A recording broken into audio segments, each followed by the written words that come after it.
I've been in this real estate sales game for a very, very long time, over 2 decades now. And I've learned a thing or two. You know what I'm saying? So I want to teach that to you. If I were to build a cyborg and I was going to get this, machine to become a realtor, these are the things that I would do. Okay, because there's a lot of misconceptions out there. There's a lot of people selling realtors things that don't work, that are bogus. Look, if you want to try to get rich, try to sell something to a realtor, because every time I open up my phone, we're trying to get sold leads, websites, you name it. They're trying to sell it to us because we are entrepreneurs trying to make a commission, and we want to go and do anything that we can to build a business.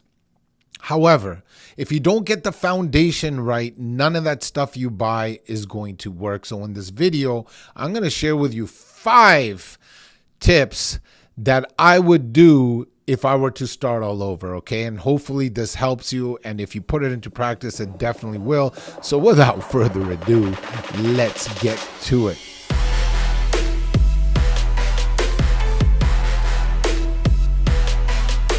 First thing I would suggest is for an individual that knows that they're going to become a real estate agent one day. Remember, this is someone in the lab right now, because most agents, they just get sick of their 9 to 5 or whatever the case may be, and they just get their real estate license. However, if you were planning this out, I would get this person that's going to become a master realtor into some kind of sales job that requires outbound dials.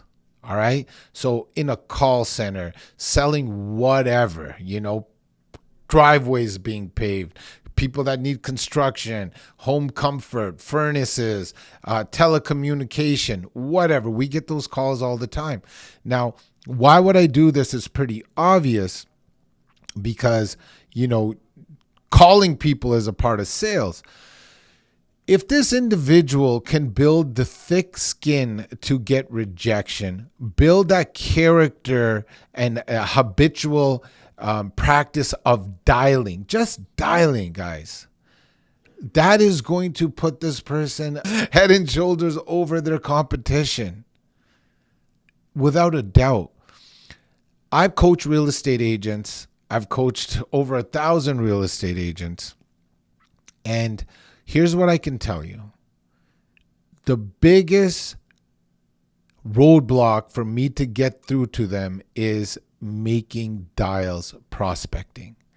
They want the deals to fall in their laps. It's not going to happen. And if it does happen, it's going to happen rarely, and then you don't have a repeatable and predictable business.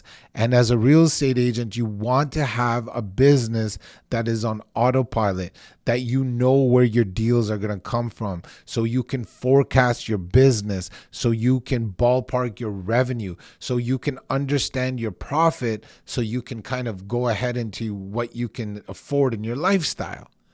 That's what you want to do. You don't want to fluke one year and have a great year, and the next year you have a bogus year. That's not fun. That's not healthy, right? So getting used to making outbound calls. Now, a lot of you realtors out there, that you used to be in businesses like in finance, for example. For me, I was in accounting before I got my real estate license. Accountants aren't making outbound calls. So getting that practice from being an accountant to going in and diving in and getting into sales, that is tough, man.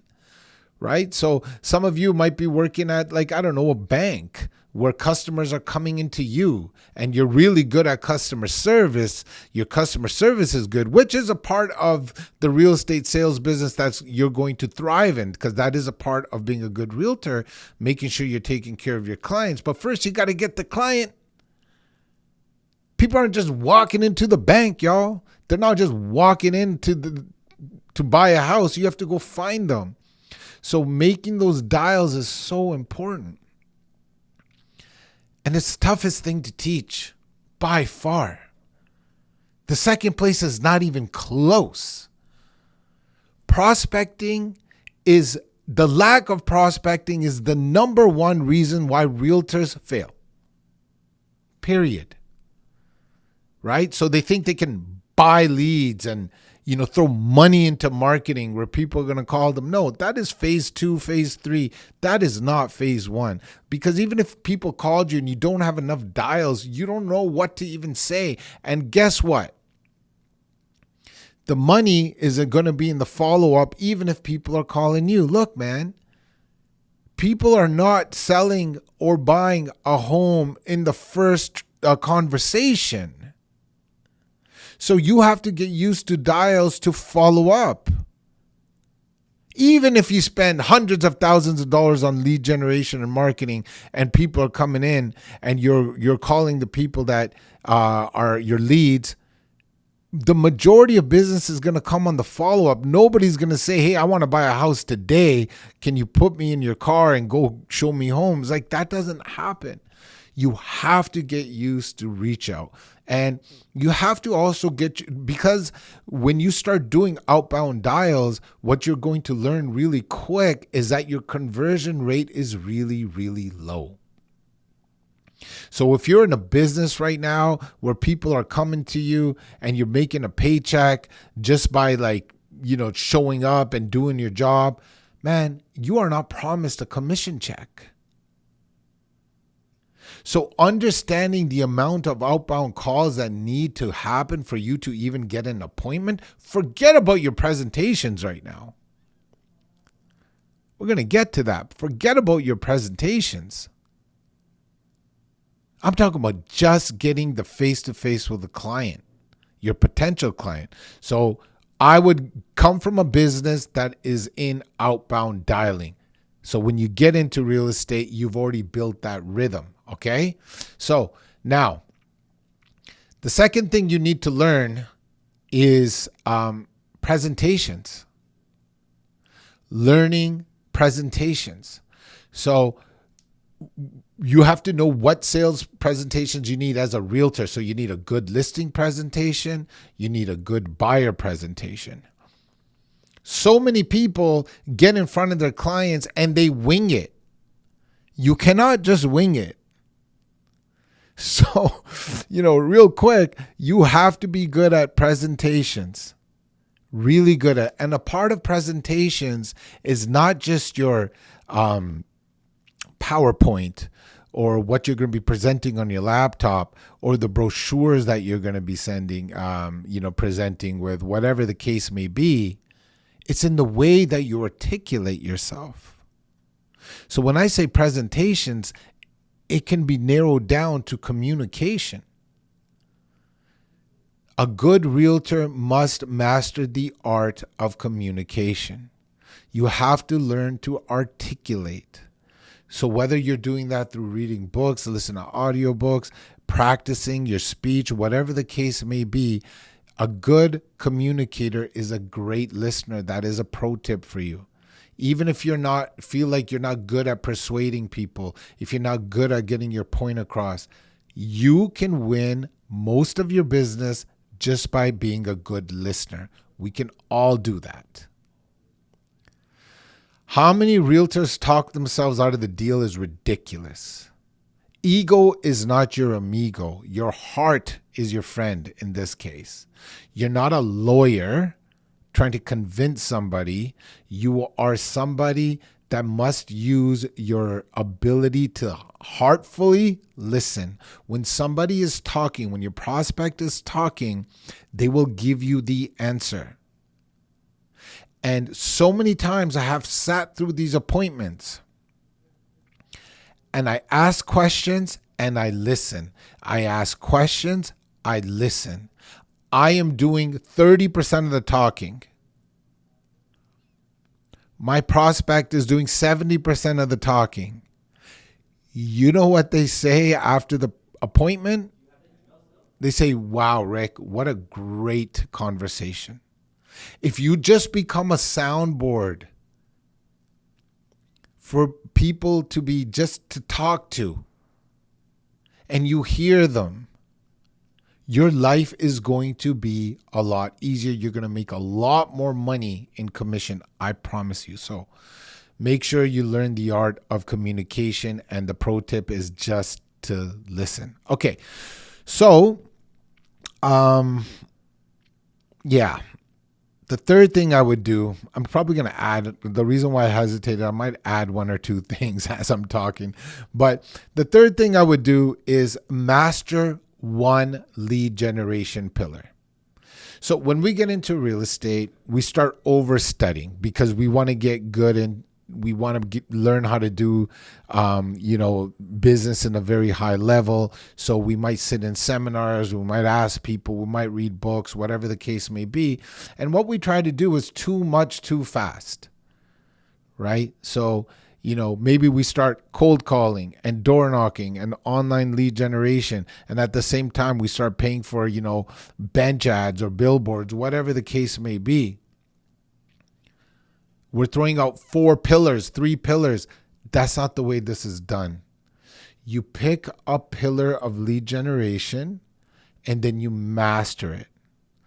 Once you master it and you have the framework around it, meaning checklist, everything that you would need in terms of presentations, all of that stuff is mastered, then you move on to a second pillar. So let's say your first pillar is, online leads, and you're getting most of your business from online leads, which I don't suggest as your first pillar, but in this example, it's the first thing that came to my head. So now you have to know how to create the ad, what type of ads work best by doing an A/B test. You have to have a script on calling your inbound leads. You have to have a follow-up system to nurture those leads because a lot of those initial conversations are just going to be maybes, right? And then once you turn those maybes into a yes, you got to have a presentation to go present. Let's say it's a listing, so you need a listing presentation. And then in that listing presentation, they might not want to sign the contract right away. So you need to have a follow-up checklist on agents that sign the contract. So what happens right away? Sales sign goes up, video gets taken, photo gets taken, all that kind of stuff, right? A whole checklist on that. Moreover, what are you going to do if they say, no, we're not ready yet? Well, then you need a whole checklist and they need to go to the part of your CRM where it's a nurture. So what's happening in your nurture? You're doing a call every 2 months. You might be sending flyers to their house, definitely sending them emails. So what is the protocol for that? And what if there's a protocol if they simply say no? What happens? Do you delete them? That's called mastering one lead generation system. Okay, so there's a lot to it, and I didn't even cover it all. So now, once you master that, then you pick another system. And that's what every good realtor does. Like when I first got into the business, what I mastered was converting for sale by owners. That's what I got really good at. People that were trying to sell their homes privately, I convinced them why it would be better to try to sell their home with me. That was my first thing that I mastered. After I mastered that, then I went on to a second pillar. You can't get it all at once. And honestly, you can make a really good living just by mastering one pillar on lead generation. You don't need them all.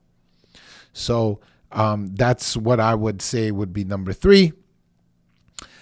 What I would also do is I would join, if I had to do this all over again, if they didn't have this option 20 years ago when I got in the business, but I would join a cloud real estate brokerage. I wouldn't join a brokerage that is, giving me a big brand or whatever. Now these cloud brokerages even have a bigger brand, but I would join a cloud-based brokerage, something that would incentivize top realtors on teaching me how to do things. The brokerage that I'm in is EXP. I didn't have an option of an EXP back in the day. So I was at a Remax, at Century 21, etc. Those legacy brokerages, which I don't suggest now, because one of the things that a realtor needs in the beginning is training. And I'm a believer. I know, because I've went through those legacy brokerages, their training is not as good because it's one broker owner that hired a manager that's been out of sales for so long trying to train you on how to sell houses that they haven't sold in a long time.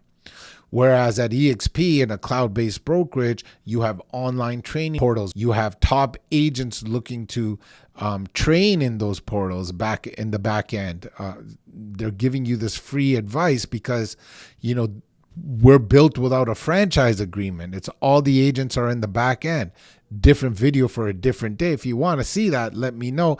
And while you're doing that, give me a like, subscribe to the channel. I'm giving you fire here. Okay, so the other reason why I would join a cloud-based brokerage like EXP is because if you sponsor into that company with the right person, this person is incentivized to give you advice on how to be productive. All right.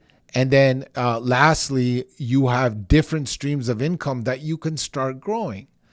In my past brokerages, I only can make money through commission. In my current brokerage, I can make money through commission, stocks, and something called a revenue share.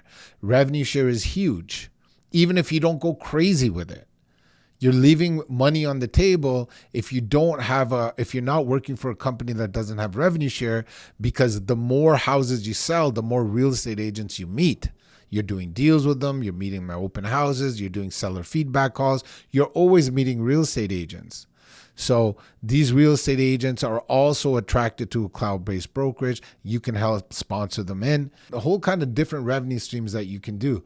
But for this video, we're talking strictly production. And the point here is that because you're joining a company that has revenue share, the person that you're joining with and the organization and company itself is more incentivized to teach you how to sell real estate. Like anybody that joins with me at EXP is getting pretty much, coaching from me and I don't have to charge them because I'm getting money through revenue share. The company is paying me when houses sell. So I'm very motivated to help people that join me here to help them sell houses, because when they sell a house, instead of the company, EXP, keeping all the money, they actually give me a part of their revenue, 50% of their revenue, plus a top up. It's ridiculous how much money you can make on revenue share. But the point is, join that type of brokerage because you're going to get better training. You're getting training from agents that have actually sold a lot of homes. Okay. So that would be, I think, on point 4, going on to point 5. The fifth thing that I would do is I would hire a real estate sales coach. It's definitely propelled my sales. Proximity is power. You need to be around people, like-minded people that want to be successful just like you are trying to be successful. You want to hear it from people that have done it before. Like joining a cloud brokerage, what was my previous point, if you join the right sponsor, you may not even need to hire a real estate coach, but there is nothing like that one-on-one coaching from a real estate coach, someone that has done it before. Man, that can save you a lot of heartache. It could save you a lot of money. Go with the people. You got to invest in yourself. You have to invest in your business. One of the things that people don't do, they'll go on a dinner with their family and spend $500 at dinner with drinks or whatever have you. They'll go on a $5,000 vacation, coffees, you don't want to cook, so you're eating out all the time. We'll invest in all this stuff for convenience, but we're not investing in ourselves to be better versions of what we do and how we bring in money. So if you're spending X amount of dollars on yourself on getting trained, every top level person is getting trained. From athletes to singers to you name it, to top business people, top real estate agents. If you look at the top real estate agents and you interview them, one of the common thread you would definitely hear from them at either they're currently getting coached or at one part of their life in their real estate career, they were definitely had a coach for a long period of time. My coaches definitely helped me. Hiring a coach is super important. It's going to give you the framework, and more importantly, it's going to give you the accountability. Because a lot of us, we know what to do, we just don't do it. But when somebody is there making sure you do it, it's more likely to get done. All right. So for that simple reason, just for the accountability, I would hire a coach. So guys, so far I went over, five things that I would do. Definitely do again if I was building a realtor from scratch.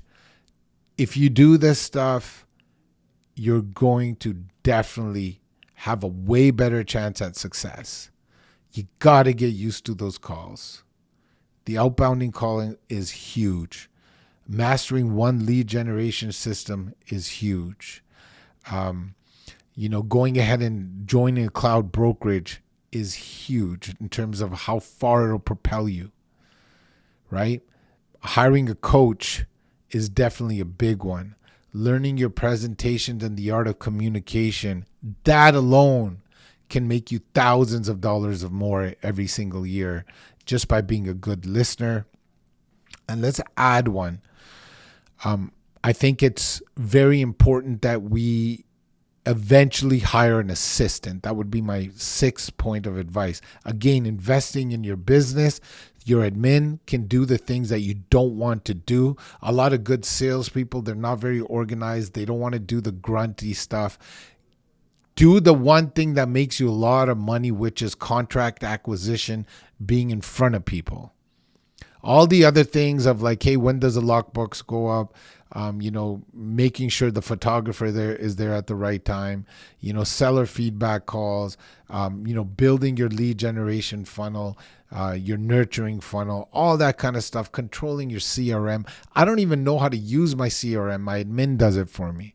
Like I have an idea, but I don't need to get into all that stuff. I try to do the things that I'm good at 100% of the time. Here's the problem. Most of us don't understand money. We think when money comes in, we need to keep it. You need to lose it first. Rewind that. You need to lose that money first. And I'm not talking about gambling, obviously. I'm talking about investing it in your business through coaching and an admin, making sure you understand what needs to be done, and then hiring somebody to do the things that you don't want to do. That's how you scale, right? You got to be in this business to scale. So as you master outbound calling, learn one good lead generation system, you're going to make money. Take a portion of that money and start putting it back in your business. That's how you scale. All right. So if I had to do it all over, y'all, this is a video that I would watch. Okay. And definitely if you are a new real estate agent, do these tips and your real estate sales game will flourish. We'll see you on the next one, y'all.